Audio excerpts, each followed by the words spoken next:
Sabarmati Subhash bridge ખાતે રામજીભાઈની ચાલી જે 15 ડિમોલેશન કરી છે એ ચાલીને આજ 20-25 દિવસ થયા હોવા છતાં અમદાવાદ મ્યુનિસિપલ કોર્પોરેશન મારફત કોઈપણ પ્રકારની વ્યવસ્થા આપવામાં આવી નથી.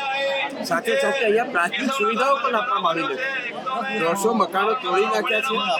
નાની બેન દીકરીઓ હોય, વડીલો હોય, યુવાનો હોય, એના માટે સવારની અંદર ક્યાંય નાવું ધોવું કે ટોયલેટ બાથરૂમ જેવી પણ વ્યવસ્થા કરવામાં આવી નથી. અને એક જ તંત્ર અને અધિકારીઓને પોલીસ મારફત અહીંયા એક જ બાબતને અહીંયા સ્થાનિકોને ધાક ધમકીઓ આપવામાં આવે છે કે તમે જેટલા બને એટલા વહેલી તકે અહીંયાથી હટી જાઓ. એના અનુસંધાન એના સમર્થનમાં સમગ્ર ગુજરાત ક્ષત્રિય ઠાકોર સમાજ દ્વારા મહાપંચાયતનો અહીંયા ધરણાનો કાર્યક્રમ કરવામાં આવ્યો છે. ધરણા પત્યા પછી અમે કલેક્ટરશ્રીને અહીંયા આવેદનપત્ર આપવા જવાના.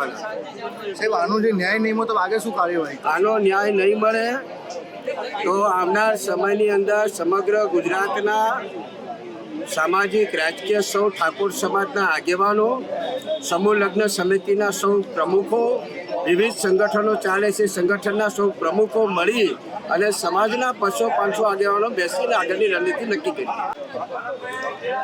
મેં હમણાં સોશિયલ મીડિયામાં જોયું કે અલ્પેશભાઈ એવું કીધું કે ભાઈ જે માર્જિન મની ભરવાની આવે એ 10 લાખ રૂપિયા હું ભરવા તૈયાર છું. અમારે 10 લાખ રૂપિયાની જરૂર નથી આ સમાજના જે બધા આગેવાનોથી. અમારે તો ફક્ત તમારી હાજરીની જરૂર છે. તમે સરકારમાં બેઠા છો, તમે સરકારની અંદર રજૂઆત કરો ને આ બધાને ન્યાય અપાવો. થોડા ટાઈમ પછી ઇલેક્શન નજીક આવે છે, એની માટે શું કહ્યું? ઇલેક્શન આના કંઈ લાગતું વળગતું નથી. ફક્ત આ જે લોકો ડિમોશન થયું છે એ લોકોને ન્યાય આપવાની જ વાત છે. એ ખરેખર દુઃખનીય ઘટના છે. સરકાર દ્વારા જે ઠાકોર સમાજના જે મકાનો પાડી દેવામાં આવ્યા છે, કેમ ઠાકોર સમાજના મકાનો પાડવામાં આવે છે? આ ગુજરાતની ધરતી ઉપર અને અમદાવાદની ધરતી ઉપર હજારો મકાન ગેરકાયદેસર બાંધેલા છે. હજારો જમીન પણ ગેરકાયદેસર છે. ગાયોના ચરવાવાળી જમીનો પણ આ સરકારે ઉદ્યોગપતિને બે ફાવ તેમ આપી દીધી છે, ટોકનના ભાવે આપી દીધી છે. અને અહીંયા મધ્યમ અને ગરીબ વર્ગ એટલે ઠાકોર વર્ગના જે લોકો 50 વર્ષથી પોતાનો વસવાટ કરી રહ્યા છે એમને વિકલ્પિત વ્યવસ્થા કરવી જોઈએ. સરકારનો પરિપત્ર છે અને સરકારના પરિપત્ર પ્રમાણે જે જગ્યાએ એમને જમીન કે મકાન ફાળવવામાં આવ્યા છે એ મકાન રહેવા જેવા પણ નથી, એ મકાન કોશા કામમાં આવે એવા પણ નથી. અને અનેક લોકોને ફાળવ્યા છે અને અમુક લોકોને નથી ફાળવ્યા. એટલે આ ભારતીય જનતા પાર્ટીની સરકાર આ ઠાકોરો ઉપર હળહળતો અન્યાય કરી રહી છે.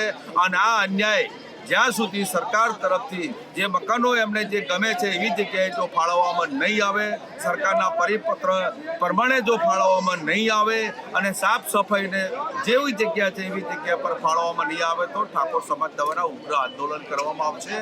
આ મહાપંચાયત જે કરવામાં આવી એમાં પરમિશન આપવામાં નહીં આવી. કેમ? અમે કોઈને લડવા માટે મહાપંચાયત ઊભી કરી છે? અમે સમાજના હક ને અધિકાર માટે પંચાયત અને ગાંધીજીના નહેરુજી સરદાર વલ્લભ પટેલો આ ગુજરાત છે એમને પણ અંગ્રેજોને ભગાડવા માટે મહાપંચાયતો કરી હતી. આજે ઠાકોર સમાજ રોડ પર આવે અને મારી પણ વિનંતી છે જે ભારતીય જનતા પાર્ટીમાં જે ઠાકોરો છે એ ઠાકોરોને વિનંતી કરું છું તાત્કાલિક ધોરણે મારા સમાજના લોકોને જે લોકો હાકાલકી પડી છે, અત્યારે છોકરાને ભણવા માટે વિડીયોના મારફતથી રોક અકળતા ચાલી રહી છે એને પર તાત્કાલિક નિર્ણય લેવામાં આવે ને કે આવવાવાળા સમયમાં અમે વિધાનસભાનો ઘેરાવો કરવો પડશે તો કરશું. આ ઠાકોર આ ગુજરાતમાં એક બે નહીં, ઓબીસી આખી એક રોડ પર આવી અને સરકારને ઝુકાવવાનું કામ કરશે. તાત્કાલિક ધોરણે અમને જે વ્યવસ્થા કરવાની છે વ્યવસ્થા કરે એવી મારી સ્પષ્ટ માંગણી છે. ઠાકોર સેનાના પ્રમુખનું માર્જિન મનીના વિશે નિવેદન આવ્યું છે, આપ શું કહીશું? અલ્પેશ ઠાકોરનું નિવેદન આવ્યું છે 10 લાખ રૂપિયા એ અલ્પેશ ઠાકોરને શેના માટે 10 લાખ રૂપિયા ભરવા પડે? અલ્પેશ ઠાકોર સરકારમાં બેઠા તો સરકારની જે વિવિધ યોજનાઓ છે એના દ્વારા મકાનો અપાઈ દો એટલે વાર્તા પૂરી થઈ જાય. અમે લોકો વિરોધ પક્ષ તરીકે જો લડવા આટલી બધી તૈયારી હોય, સમાજ માટે લડવા માટે તૈયારી હોય, અમે સમાજ માટે મરી મટવા જો તૈયાર હોય તો અલ્પેશભાઈને તો સમાજે મોટા કર્યા હતા તો અલ્પેશભાઈને પણ સરકારમાં રજૂઆત કરીને તાત્કાલિક ધોરણે મકાનોની સહાય અપાવી.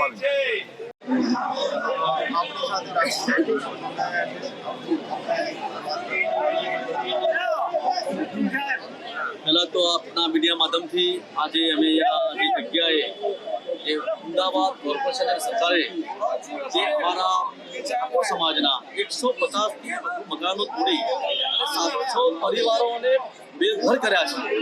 કોઈ પણ વૈકલ્પિક વ્યવસ્થા સિવાય, કોઈ નોટિસ આપ્યા સિવાય પોતાની પોલીસની દાદાગીરી સાથે રાખીને, સરકારની તાનાશાહીનો ઉપયોગ કરીને, ભૂમાફિયાઓનો ઉપયોગ કરીને આજે જે પરિસ્થિતિ જોઈ છે, તમામ મકાનો કોઈ પણ ચીજ વસ્તુ લીધા સિવાય બધી વસ્તુ વિશે છે કે મારા સમાજના જે 11-12 ધોરણમાં ભણતા મારા સમાજની દીકરીઓ જેની પરીક્ષા આવી રહી છે, એ પરીક્ષાઓના જે પુસ્તકો હોય એ પુસ્તકો પણ લેવા લીધા નથી.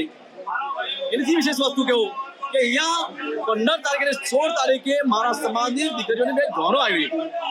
આ જોનો 15 તારીખે જાણ આવી હતી. એ જોન આ અમદાવાદ કોર્પોરેશન અને પોલીસ દ્વારા દાદાઈ કરીને મારી દીકરી જોન પાછી ફેલાઈ છે. 16 તારીખે બીજી દીકરીની જોન હતી. મંડપ પણ પોલીસે ખોલીને મંડપ પણ લઈ ગઈ છે. એટલે આ તાનાશાહીનો વિરોધ કરવા માટે, સમાજના હક અને અધિકારની લડાઈ માટે સમગ્ર ગુજરાતનો ફકીર આપણો સમાજ ભેગો થયો.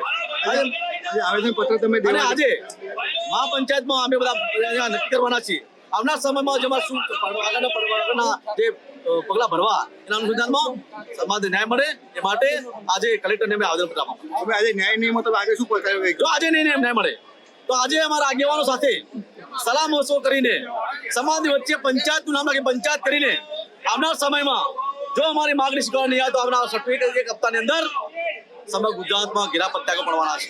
ઠાકોર સમાજ અહીંયા ગુજરાત 2.5 કરોડ ઠાકોર સમાજ રસ્તા પર આવશે અને સરકારને હું તો જવાબ આપશે.